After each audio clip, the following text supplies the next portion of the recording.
The power of surrender, letting life flow through you. Most of us like to be in control. It feels safe. It feels like we're steering the ship, making sure nothing goes wrong. But here's the thing, control often blocks the current of life.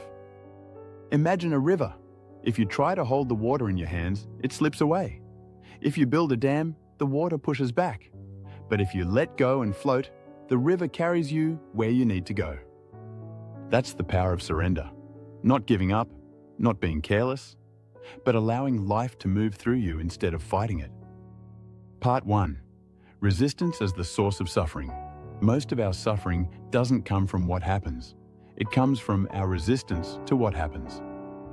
Think about a time you held on to something tightly. Maybe it was a relationship you knew was ending, or a plan that kept falling apart. The clinging hurt more than the reality itself. Life is always moving. Change is constant. But when we resist, when we say, "No, it has to be this way," we create tension. We exhaust ourselves fighting what already is.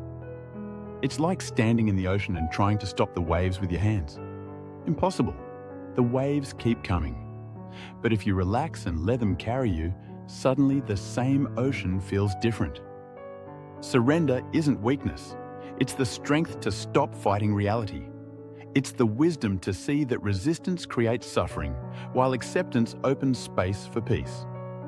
Part 2. Trusting what unfolds without losing discernment. Now, let's clear up a misunderstanding. Surrender doesn't mean you just sit back and let life walk over you. It doesn't mean you stop making choices. Surrender is about trusting what unfolds while staying awake and aware. There's a difference between control and discernment. Control tries to force outcomes. Discernment notices what's happening and responds wisely. Say you lose a job. Control says, "This shouldn't have happened.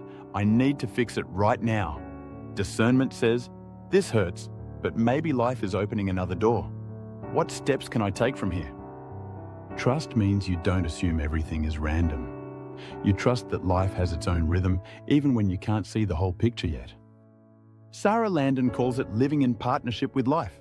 You show up, you pay attention, you take steps, but you also allow space for the bigger plan to reveal itself. So surrender isn't passive, it's active trust. It's moving with life instead of against it. Part 3. Real freedom comes from release, not control. Here's the paradox. We think freedom comes from control, from making sure everything goes our way. But real freedom comes when you let go. Control chains you to outcomes. You're only okay if things happen exactly how you want. That's not freedom, that's pressure. Release is different. When you surrender, you're no longer bound to one result. You can move with what shows up. You can adapt. You can even find joy in the unexpected. Think about breathing. If you try to hold your breath forever, it becomes painful. But when you release it, when you let the breath flow, you feel alive. Life is the same way. Letting go doesn't mean giving up your power. It means giving up the illusion that you need to control everything.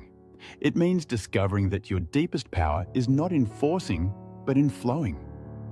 And that's when you realize surrender is freedom. Practical tools for surrender. Here are some simple ways to practice surrender in daily life. 1. The release breath. Take a deep inhale. As you exhale, imagine releasing your grip on whatever you've been clinging to. Repeat until you feel your body soften. 2. The phrase, "I allow."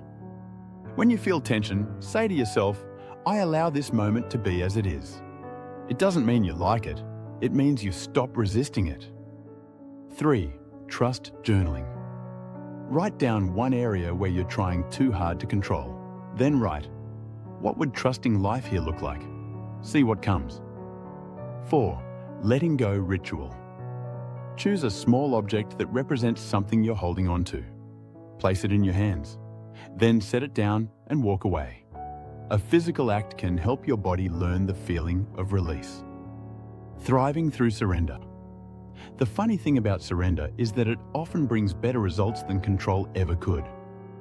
When you stop forcing, you open space for new possibilities. Opportunities show up that you couldn't have planned. Relationships feel lighter. Creativity flows. It's like trying to catch a butterfly. If you chase it, it flies away. But if you sit still, it may land on your shoulder. Life works like that. The more you surrender, the more life can meet you. A simple picture. Picture holding a rope in a tug of war. You're pulling hard. Your hands burn. Your body aches. Now imagine just dropping the rope. The tension vanishes. The struggle ends. That's surrender. The rope was never keeping you safe. It was keeping you trapped. Conclusion. So let's bring it back. Control feels safe, but it blocks the current of life. Resistance creates suffering. Trust opens space. And freedom comes not from holding on, but from letting go. Enlightenment is not about gripping tighter. It's about release. It's about softening into the flow of life. So take a breath. Loosen your hold. Let life move through you. That's the power of surrender.